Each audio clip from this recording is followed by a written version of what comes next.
que ça ne cadre pas. L'isoloir doit faire face au mur. L'intéressé là-bas, il fait. Mais quand c'est face aux gens ici, ceux de côté comme de derrière peuvent voir ce que tu es en train de faire. C'est ce que j'ai eu à les reprocher tout à l'heure. C'est Madame Karim Rafiat. Je viens de voter. Le vote a bien démarré. Mais je demande à toute la population béninoise de sortir massivement voter dans la paix.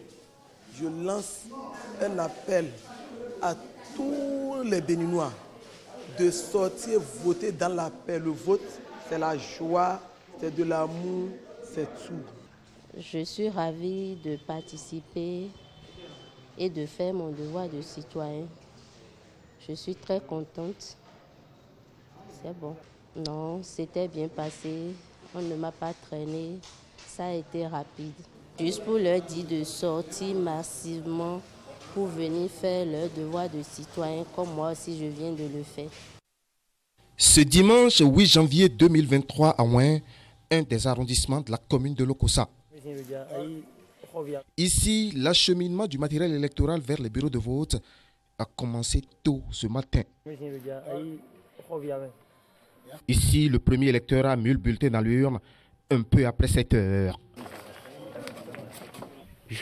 On veut que les choses vont marcher dans notre quartier. Toutes les choses vont marcher. C'est ça qu'on veut, qu'on doit rester sur cette ligne-là. C'est ça qu'on veut. C'est pourquoi on est arrivé pour voter. Tout comme lui, un peu plus de 300 votants sont attendus dans ce bureau de vote où on ne déplore aucun dysfonctionnement. Par rapport au matériel, tout est en place. Et tout est au nom. Il n'y a pas de manquant.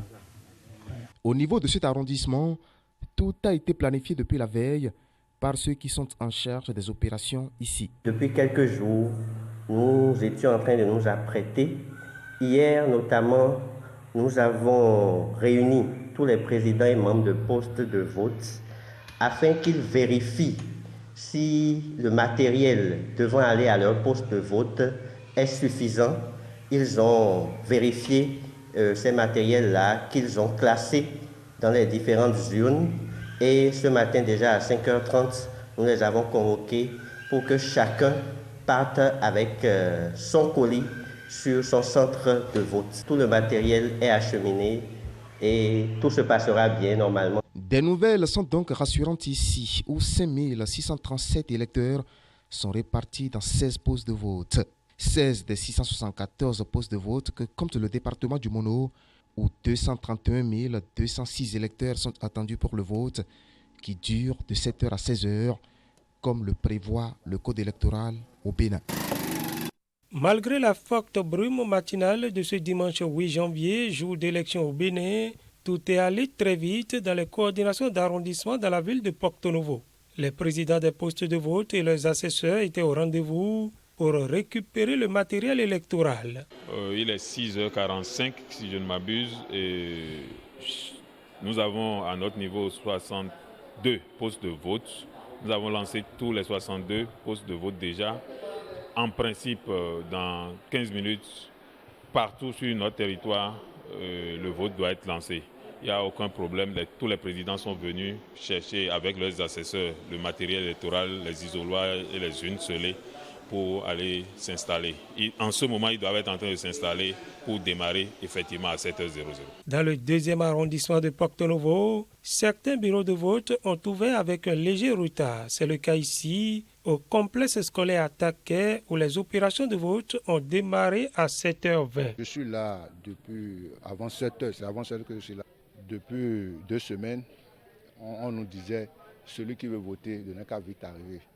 Et ça va commencer à 7h00. Maintenant, là, ils ont commencé à 7h20. Je suis très content d'avoir accompli mon truc. Parce que si je ne vote pas maintenant, si c'est après, il y aura trop du monde. Dans les premiers, 4e et 5e arrondissements de Porto-Novo, tous les bureaux de vote ont également ouvert. Je viens de voter et je suis très content de voir qu'ils ont commencé tôt et des gens sortent déjà. Et je souhaiterais encore que tous ceux qui sont des rêves viennent voter. C'est une impression de joie et de satisfaction parce que je suis venu m'acquitter de mon devoir civique très tôt le matin pour donner la chance à mon parti de cœur pour le développement de mon pays. Quant à l'organisation, tout se passe bien, tout est normal. Les 3 bureaux de vote qui sont dans le centre de EPP Ouembagdiomede Groupe A sont déjà là. Les gens ont commencé par voter. Si la grande majorité des postes de vote ont ouvert à 7 heures comme prévu, ce n'est pas encore la grande affluence en ces premières heures de vote dans la ville de Porto-Novo. Déjà à 6 heures, certains représentants de partis politiques partagent les derniers mandats de supervision des élections législatives à l'école primaire publique de Ménotin Sud. Mais cette ponctualité n'est pas observée du côté des membres de la Sénat. Les matériels électoraux rejoignent timidement ce centre de vote. Et jusqu'à 7 heures, le premier votant attend les derniers réglages avant d'accomplir son devoir civique. Chauffeur.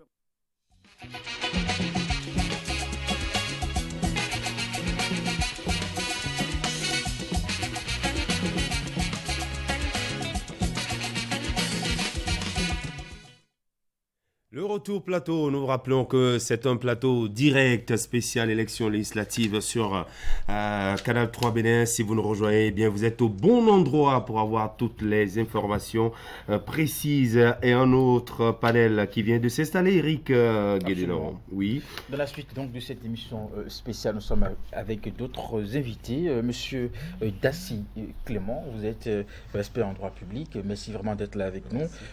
Partagez vos réflexions sur le scrutin de ce jour. À côté de vous, monsieur Boko Kana, également expert en droit public. Bonjour et merci également d'être avec vous. Et puis de l'autre côté, j'ai monsieur Ayenan, vous êtes politiste. Merci également d'être avec vous. Voilà, c'est avec ce panel que nous allons continuer d'apprécier le déroulement du scrutin sur l'ensemble du territoire national. Et puisque vous venez de vous installer, on va vous faire vivre un peu l'ambiance qui a déjà prévalu ce matin avec les différents votes, les votes des citoyens, de même que les votes des acteurs politiques et des différentes personnalités de la République, à commencer par la toute première personnalité, le chef de l'État, Patrice Talon, qui a voté ce matin aux alentours de 9h30 à l'école primaire publique Charles Guillot à Cotonou. Suivant. Comme à l'accoutumée, le chef de l'État est allé accomplir son devoir civique. Ce 8 janvier 2023, le couple présidentiel, sous les acclamations nourries de la foule qui traditionnellement guette son vote, est à nouveau à l'école primaire Charles Guillot de Cotonou.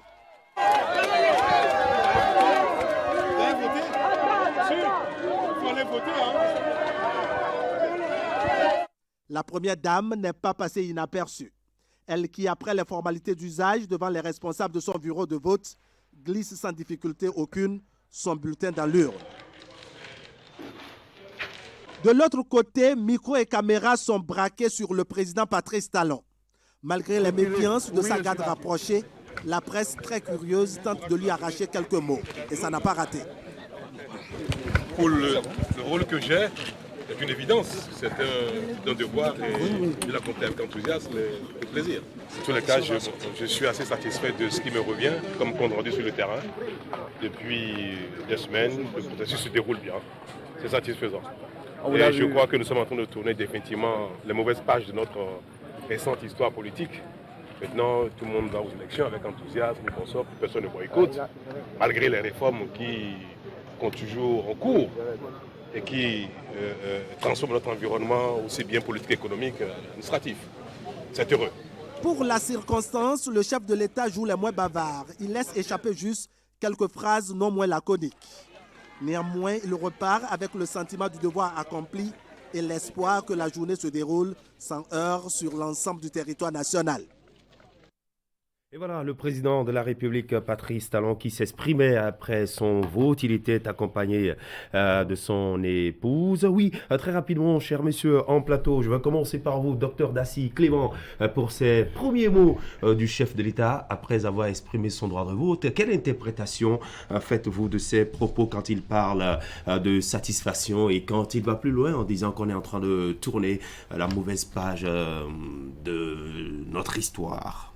Bon, je pense que dans un passé récent, les élections n'ont pas été aussi paisibles que nous le constatons aujourd'hui. Oui. Et je pense que c'est à cela que le chef de l'État fait allusion.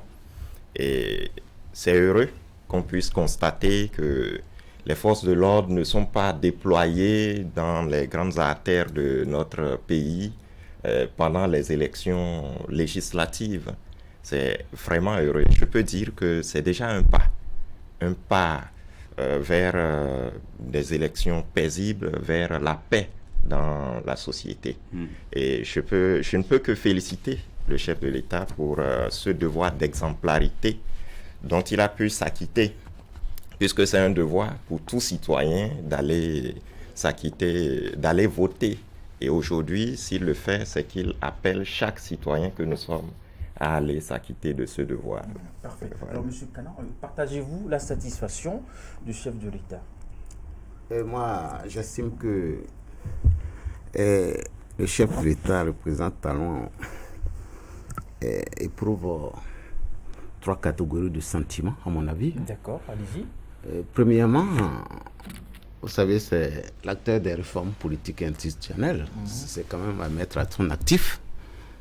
Est-ce que si aujourd'hui nous avons un nouveau code électoral, une nouvelle charte des partis, beaucoup de ceux qui sont passés sont parlé de la nouvelle Sénat, tout ça, c'est à mettre à l'actif de quand même du président Talon. Donc moi, c'est un sentiment légitime de satisfaction par rapport à ces réformes. Deuxième sentiment qui, à mon avis, il éprouve, c'est le fait d'avoir apaisé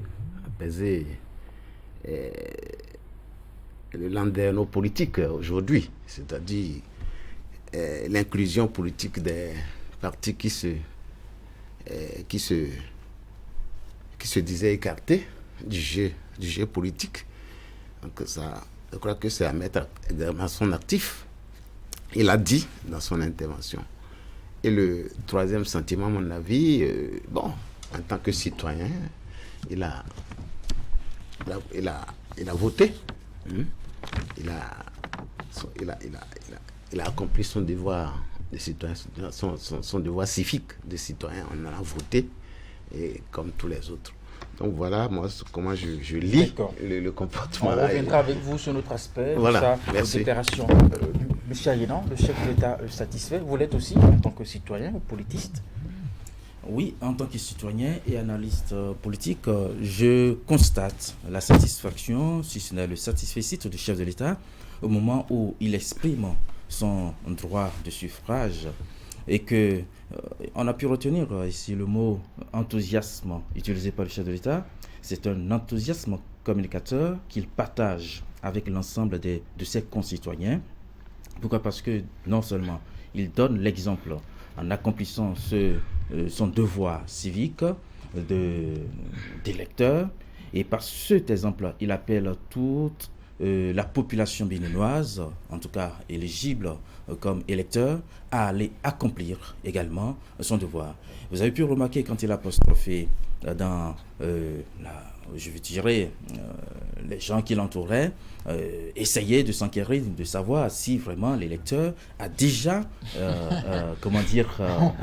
accompli on propose la bonne son question, devoir. c'est déjà ce matin, vous l'avez fait. Je suis venu rapidement ici. Monsieur Dassi, non aussi. Oui, donc, pas encore. Vous avez encore du temps. Voilà, exactement. D'accord. Allez-y. Donc, vous voyez, je pense que dans l'empressement, le chef de l'État demande et communique à l'ensemble de la population, des électeurs, du corps électoral, le devoir de ne pas manquer d'aller accomplir ce devoir civique, de voter, et qu'il est enthousiaste en le rappelant parce qu'il se dit, mais oui, de par la campagne électorale qui s'est déroulée dans un contexte apaisé dans ce pays, de par l'animation du jeu politique, il constate quand même que Monsieur Kana, excusez-moi, Monsieur Kana l'a rappelé tout à l'heure, l'inclusion qui a été constatée, qui a permis la participation des autres formations politiques dites de l'opposition dans ces élections. Donc cela crée en vérité de l'enthousiasme et qu'il essaie de partager en se disant que oui, cette fois-ci, ce n'est plus comme les autres fois et que voilà, malgré les réformes entreprises dans ce pays, le Béninois est aujourd'hui prêt à accomplir son devoir devoir citoyen de vote. Et que, quelque part, il essaye de dire que à l'issue de ces élections, on pourrait arriver à un taux de participation qui soit plus élevé et donc une façon de combattre l'abstentionnisme. Voilà, justement, on va poursuivre avec nos discussions, le temps de faire un petit tour dans le département du Koufo avec notre envoyé spécial sur le terrain, Narcisse Alossé. Oui, Narcisse, vous êtes en direct, dites-nous où vous vous trouvez précisément en ce moment et quels sont les éléments que vous avez à partager avec nos téléspectateurs. Non, pardon, ça c'est Assiomo Kanya Assiomo. Oui, allez-y.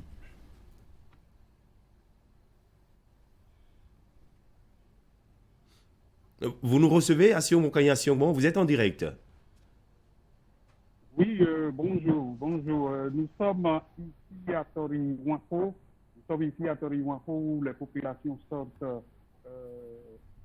très nombreuses et vous allez les voir certainement derrière moi.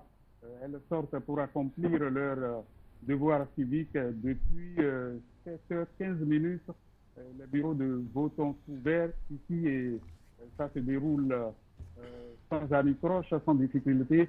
Les autorités, nous avons appris, sont sortis pour, on fait déjà des tours des différents centres de vote pour voir comment ça se déroule et elle assure que tout se passe bien et c'est le constat que nous faisons aussi sur le terrain actuellement où c'est vrai que le matin, les populations étaient allées à la messe que nous sommes un dimanche. Et actuellement, ces populations viennent et puis on les voit très nombreux ici en train d'accomplir leur devoir civique. Voilà, nous avons eu en direct ce matin le président de la Commission électorale nationale autonome, Saka Lafia, qui nous a présenté un point de situation sur le terrain. Il y a eu quelques difficultés par endroit, mais Saka Lafia a rassuré que les solutions sont apportées aux problèmes évoqués. Là où vous êtes, est-ce qu'il y a encore de problèmes où tout se déroule normalement bien ?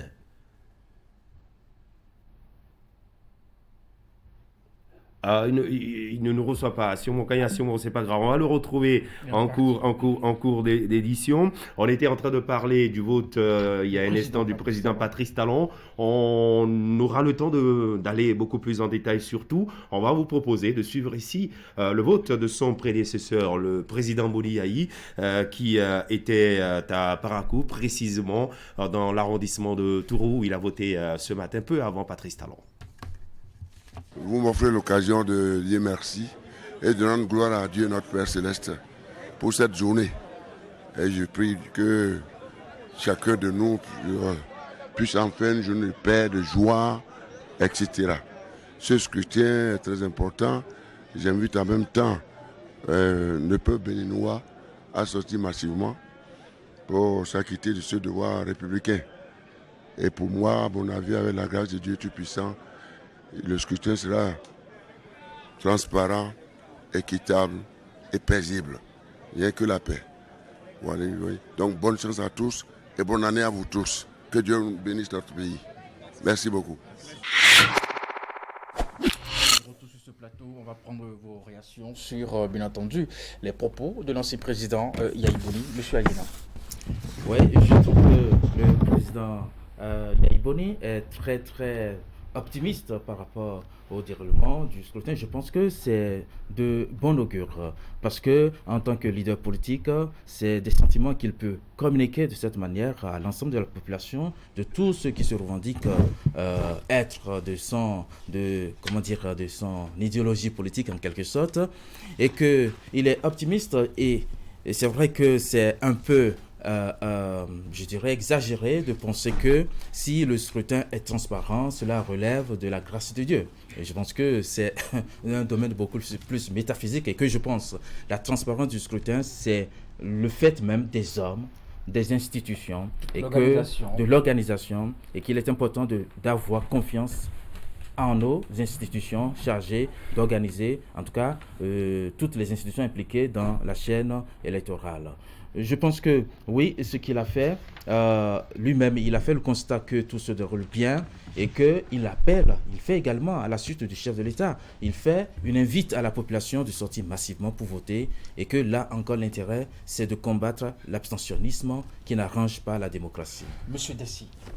Oui, je constate aussi que l'ancien chef d'État, Boni Yayi, a lui aussi accompli son devoir civique.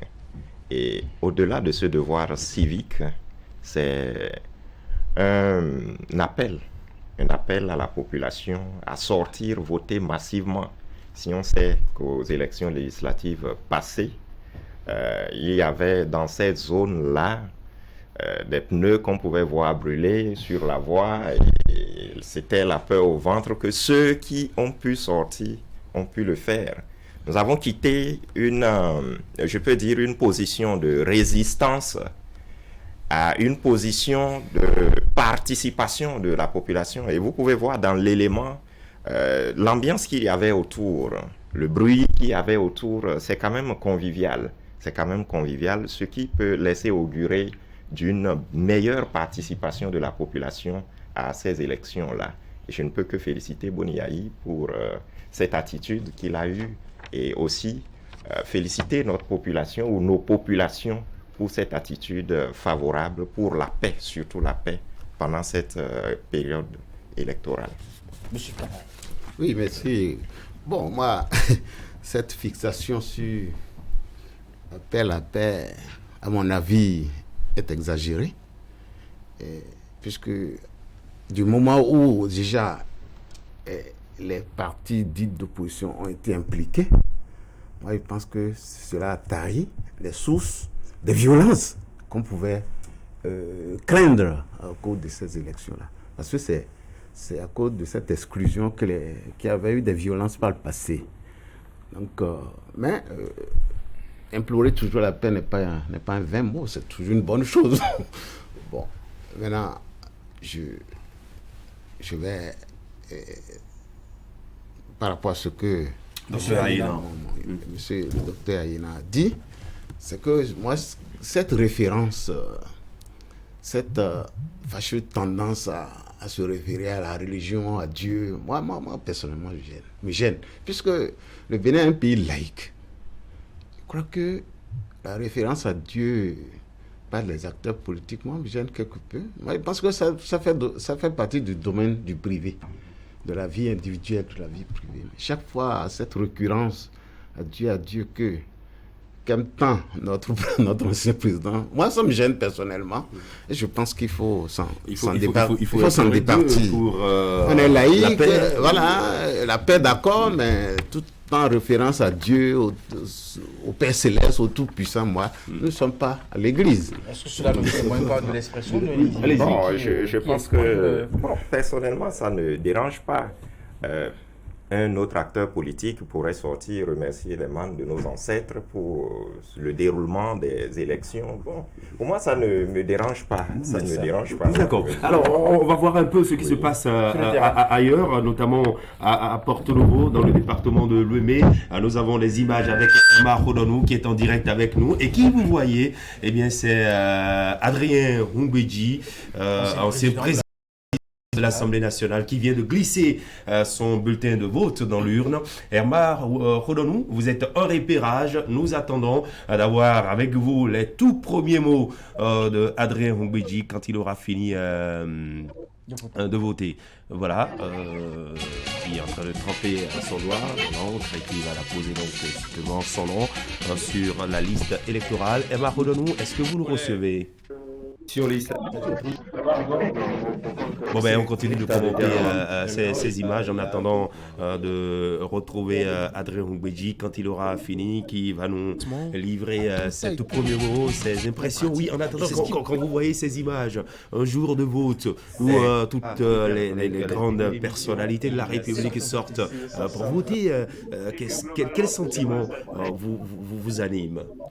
Oui, moi je peux dire que je suis toujours satisfait. Je suis satisfait de ce que ces personnalités-là nous donnent un signal que maintenant, ce qui pourrait constituer Je pense, je ne vous coupe pas. Oui. Je vous coupe pas. On va écouter Adrien Ngweji. Avec émotion, on a compris ce devoir civique